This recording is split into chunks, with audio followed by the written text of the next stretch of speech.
بسم اللہ الرحمن الرحیم۔ السلام علیکم سامعین کرام، آج ہم بات کرتے ہیں اسرائیل اور حماس کے درمیان جو عارضی جنگ بندی ہوئی ہے اس حوالے سے، اور یہ جاننے کی کوشش کرتے ہیں کہ اسرائیل جو ایک بدمست ہاتھی تھا اور کسی بھی طرح سے وہ روکنے والا نہیں تھا، لیکن پھر بھی وہ 1.5 مہینے بعد حماس کے ساتھ جو ہے وہ جنگ بندی کے عارضی جنگ بندی کا جو معاہدہ ہے اس پر ان کے ساتھ کرنے پر راضی ہوا۔ تو ذرا ہم اس کے جو اسباب ہے اور وجوہات ہے وہ جاننے کی کوشش کرتے ہیں کہ آخر کار وہ کیا اسباب تھی، وہ کیا وجوہات تھی کہ جس کی بنا پر اسرائیل جو ہے وہ حماس کے ساتھ جنگ بندی کے معاہدے پر جو ہے وہ مجبور ہوا۔ جن دوستوں نے ہمارے چینل کو سبسکرائب نہیں کیا ہے وہ چینل کو سبسکرائب کریں، بیل آئیکن کو آن رکھیے گا تاکہ جو بھی ہم ویڈیو جو ہے وہ پوسٹ کرتے جائے وہ تازہ صورتحال اس سے آپ کو آگاہی ہو۔ ساتھ ہی اگر کوئی سوال ہو یا آپ کوئی کمنٹس دینا چاہتے ہیں تو کمنٹس باکس میں جو ہے آپ اپنے سوالات بھی لکھ سکتے ہیں اور اپنی رائے سے جو ہے اس سے بھی ہمیں آگاہ کر سکتے ہیں، اور اس کے ساتھ ویڈیو پسند آئے تو آپ آگے شیئر بھی کر سکتے ہیں۔ بنیادی طور پر 7 اکتوبر 2023 حماس نے اسرائیل کے اوپر حملہ کر دیا، اور اسی حملے کے نتیجے میں پھر جو ہے وہ فلسطین میں اور خاص کر عرب خطہ جو ہے اس میں ایک نئی صورتحال کا آغاز ہوا۔ حماس نے حملہ کیوں کیا تھا، مقاصد ان کے حاصل ہوئے کہ نہیں ہوئے، اس کے اوپر ہم ایک تفصیلی ویڈیو جو ہماری گزشتہ ویڈیو تھی وہ ہم بنا چکے ہیں، اور وہاں پر آپ اس کی تفصیلات جو ہے وہ دیکھ سکتے ہیں۔ لیکن اب جو عارضی جنگ بندی کا معاہدہ ہوا ہے ہم اسی پر تھوڑا سا گفتگو کرنا چاہتے ہیں، اور وہ اسباب اور وجوہات تلاش کرنے کی کوشش کرتے ہیں کہ جس کے بعد جو ہے وہ اسرائیل حماس کے ساتھ جو عارضی جنگ بندی کا معاہدہ ہے وہ اس پر راضی ہوا۔ آپ نے دیکھا ہوگا کہ اسرائیل کے وزیر اعظم بنیامین نتنیاہو انہوں نے بیان دیا تھا کہ جب تک ہم حماس کو ختم نہیں کریں گے اس وقت تک ہم جنگ کو نہیں روکیں گے، اور یہ تقریباً جنگ بندی جو عارضی معاہدہ ہے اس سے 1 دن قبل کا بیان ہے، اور 1 دن کے بعد اسرائیل جو ہے اسی وزیر اعظم کے زیر صدارت اسرائیل کی کابینہ کا اجلاس ہوتا ہے، اور اسی اجلاس میں منظوری دی جاتی ہے حماس کے ساتھ جو ہے عارضی جنگ بندی کا۔ تو ایک طرف تو یہ انتہا پسندانہ رویہ، اور دوسری طرف جو ہے پھر وہ جنگ بندی پر راضی ہونا، تو ظاہر سی بات ہے اس کے کچھ اسباب اور وجوہات ہوں گی۔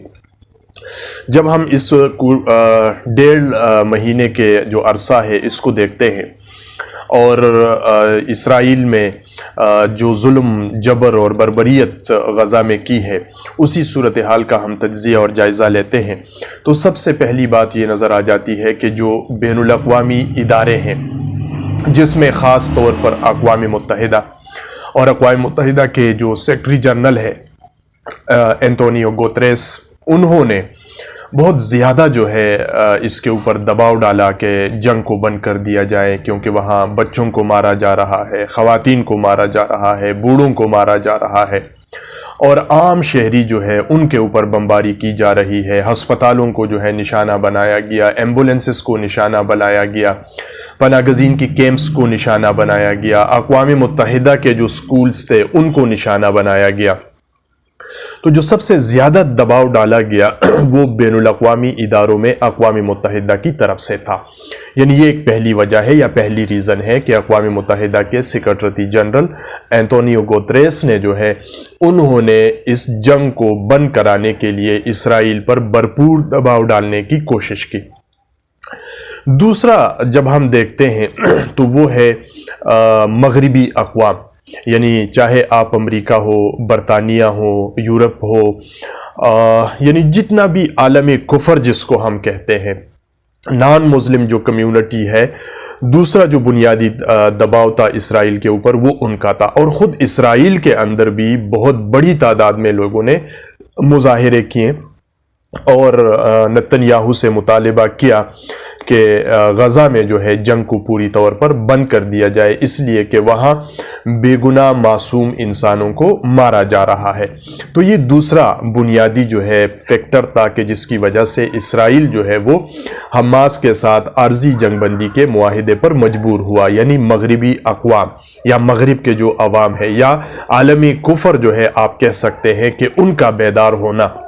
جس طرح فرانس میں مظاہرے ہوئے، برطانیہ میں مظاہرے ہوئے، امریکہ میں مظاہرے ہوئے، اٹلی میں مظاہرے ہوئے، خود اسرائیل کے اندر جو ہے مظاہرے ہوئے، تو ان مظاہروں کی وجہ سے ان کے اوپر بہت بڑا دباؤ بڑھ گیا تھا، اور حتیٰ کہ بائیڈن ایڈمنسٹریشن کے اوپر بھی بہت زیادہ دباؤ آیا، اور وہ بھی جو ہے پھر اسی طرح سے اسرائیل کو جو ہے وہ امداد نہ دے سکے، یعنی جو ملٹری ایڈ ہے کہ جس طرح سے وہ شروع کے چند دنوں میں وہ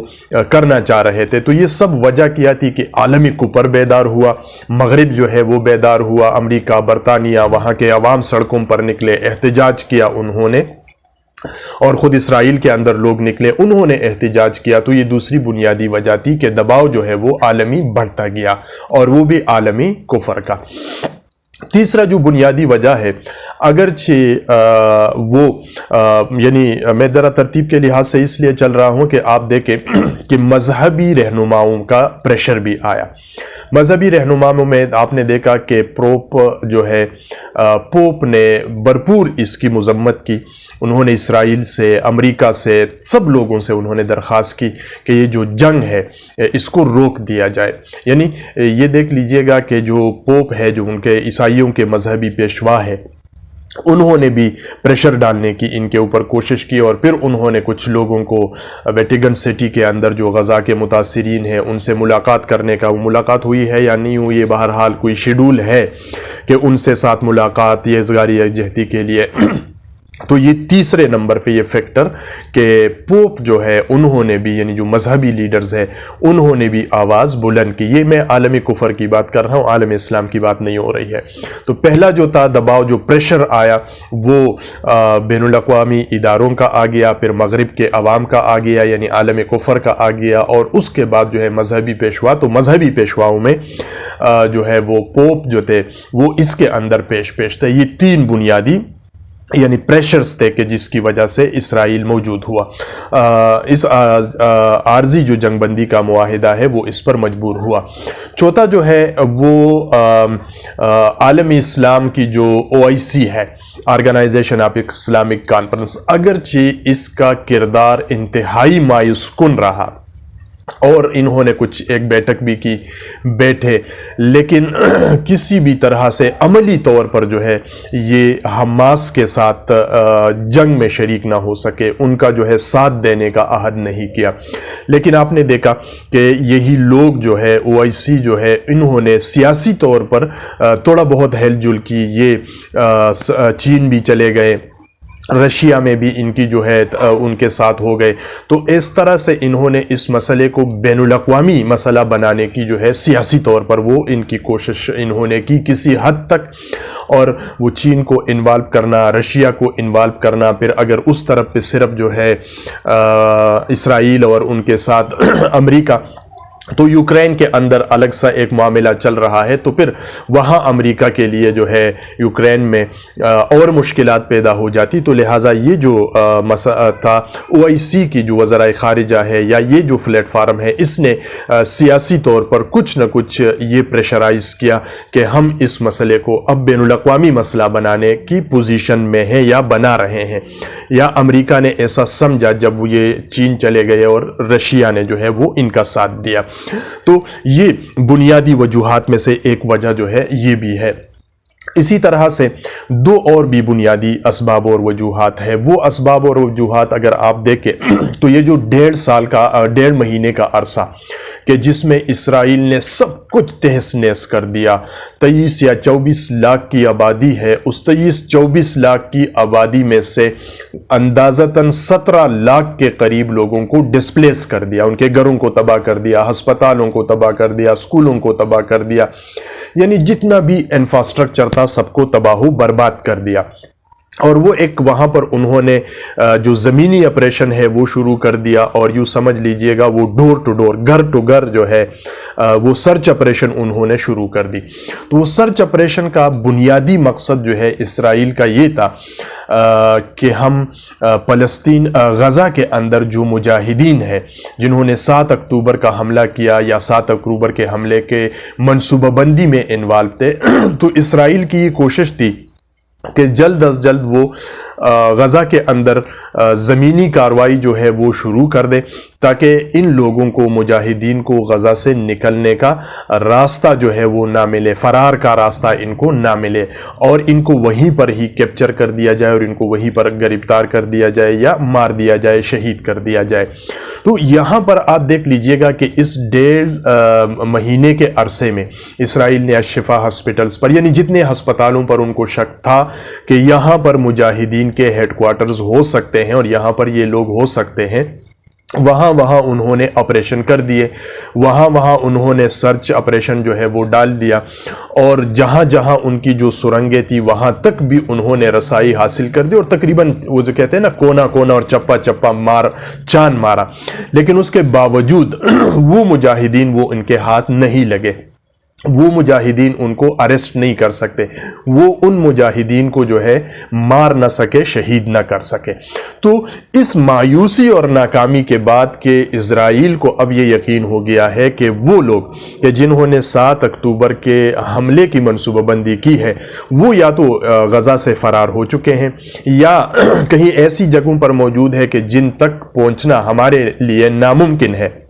تو اسی وجہ سے چونکہ وہ اپنے ٹارگٹ کو حاصل نہ کر سکے، اور اب یہ خوف ان کے اندر موجود ہے کہ اگر وہ زیادہ دیر تک غزہ کے اندر رہیں گے تو یہی مجاہدین جو کہیں نہ کہیں پر چھپے ہوئے ہیں ان کو کہیں نہ کہیں سے کچھ نہ کچھ مل سکتا ہے، اور وہ دوبارہ منظم ہو کے اسرائیل کے اوپر ایک بہت بڑا اٹیک جو ہے وہ کر سکتے ہیں۔ تو یہ ایک اور بنیادی وجہ کہ یہ مجاہدین جو ہے ان کے ہاتھ زندہ بھی نہ آئے اور نہ وہ ان کو شہید کر سکے۔ آخری جو وجہ ہے جس پر جب ہم بات کرتے ہیں تو وہ ہے اسرائیل کی اکانومی، معیشت۔ ظاہر سی بات ہے کہ ان کی جو اکانومی ہے اسرائیل کی وہ تمام کے تمام جو ہے ڈیپینڈ ہے امریکہ کے اوپر، چاہے ان کا سیکیورٹی کا نظام ہو، ان کے جدید ٹیکنالوجی کا نظام ہو،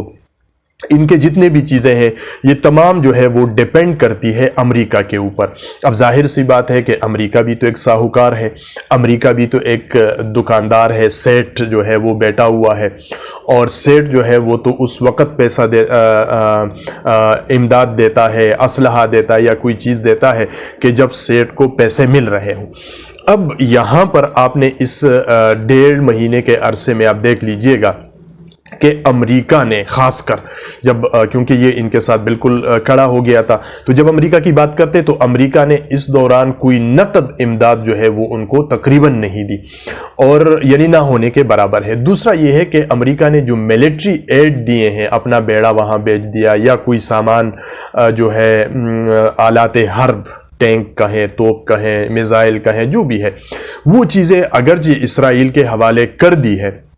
لیکن ظاہر سی بات ہے اسرائیل نے اس کی کوئی پیمنٹ نہیں کی ہے، اور نہ اسرائیل اس وقت اس قابل ہے، ان کی معیشت اتنی مستحکم ہے کہ وہ اگر یہاں پیمنٹ کرتے ہیں ان کو اور وہاں ساتھ جو ہے وہ غزہ کے اندر بمباری اور جنگ کو بھی جاری رکھتے ہیں، تو یہ دونوں محاذوں کو یعنی وہ کرنا معیشت کے لحاظ سے وہ ان کے لیے ناممکنات میں سے ہے۔ ظاہر سی بات ہے جب امریکہ کو پیسے نہیں ملیں گے تو وہ ہتھیار نہیں دیں گے، جب اسرائیل کو ہتھیار نہیں ملیں گے تو وہ غزہ کے اوپر بمباری جو ہے وہ نہیں کر سکیں گے۔ تو یہ جو ان کی معیشت ہے، یہ معاشی جو ہے ان کی معیشت کو اچھا خاصا نقصان اس 1.5 مہینے میں پہنچا ہے، اور اربوں کروڑوں ڈالرز کا نقصان وہ ان کا ہوا ہے۔ اگرچہ اسرائیل کو یہ توقع تھی کہ جس طرح سے برطانیہ ہے یا امریکہ ہے وہ نقد بھی کچھ امداد دیں گے ملٹری ایڈ کے ساتھ ساتھ، لیکن وہ نہیں ہوا۔ وہ نہ ہونے کی وجہ سے یہ ایک اور پریشر ان کے اوپر بڑھ گیا کہ اس طرح تو ہماری معیشت برباد ہو جائے گی، اور ان کے ذہن میں وہ تو میٹیریلسٹک لوگ ہیں، ان کے ذہنوں میں تو یہ ہے کہ معیشت جو ہے وہ جنگوں سے خراب ہوتی ہے اور امن سے جو ہے معیشت مستحکم اور ترقی کرتی ہے، اور امریکہ جو ہے وہ بھی کیپٹلسٹ ہے، ساہوکار ہے، اس کو بھی جب پیسے ملتے ہیں تو وہ امداد دیتا ہے، پیسے نہیں ملتا تو پھر وہ امداد نہیں دیتا۔ تو یہ جو چند چیزیں تھی بنیادی اسباب اور وجوہات، کہ اگر ہم اس 1.5 مہینے کے عرصے کو دیکھ لیں تو یہ جو بین الاقوامی ادارے ہیں جس میں یونائٹڈ نیشن ہو گیا خاص طور پر، پھر OIC نے تھوڑا بہت کردار ادا کر دیا، پھر مغرب کی عوام عالم کفر جو ہے وہ متحد اور متفق ہوا، یک آواز ہو گئے، پھر مذہبی رہنما جس میں جو ہے انہوں نے آواز اٹھائی، پھر یہ مجاہدین کو مارنے اور ان کو شہید کرنے، گرفتار کرنے میں ناکامی، اور یہ اسرائیل کی معیشت، یہ 5-6 جو ہے وہ بنیادی اسباب اور وجوہات ہے کہ جس کی بنیاد پر اسرائیل حماس کے ساتھ معاہدہ کرنے پر، جنگ بندی کا جو عارضی معاہدہ ہے اس پر کرنے پر راضی ہوا۔ لیکن اب سوال یہ ہے کہ اس کے بعد کیا ہوگا؟ یہ ایک بہت اہم سوال ہے، اور ہم کوشش کریں گے کہ اسی سوال کا جواب جو ہے وہ اپنے اگلے ویلاگ میں ڈھونڈنے کی ہم کوشش کریں گے کہ آگے جو ہے وہ کیا ہو سکتا ہے، کیونکہ جب ہم OIC کی بات کرتے ہیں، ان کی طرف سے بھی ایک بات آئی ہے، اقوام متحدہ کے سیکرٹری جنرل کا ایک بیان جو ہے وہ بھی موجود ہے، سعودی عرب کے جو ہے اپنا MBS ہے، محمد بن سلمان ہے، ان کی طرف سے بھی ایک بیان آیا ہوا ہے۔ تو ان تینوں بیانات کی روشنی میں مستقبل کا جو نقشہ بن رہا ہے وہ انشاءاللہ ہم آپ کے سامنے اگلے ویلاگ میں جو ہے وہ رکھنے کی کوشش کریں گے۔ ایک مرتبہ پھر آپ سب دوستوں کا شکریہ، جن دوستوں نے ہمارے چینل کو سبسکرائب نہیں کیا وہ چینل کو سبسکرائب کریں، بیل آئیکن کو آن رکھیے گا، کمنٹس جو ہے آپ کر سکتے ہیں، ویڈیو پسند آئے لائک بھی کریں، اور آگے جو ہے آپ شیئر بھی کر سکتے ہیں۔ اسی کے ساتھ ہی اصغر خان عسکری آپ سے اجازت چاہتے ہیں، اللہ نے کہبان۔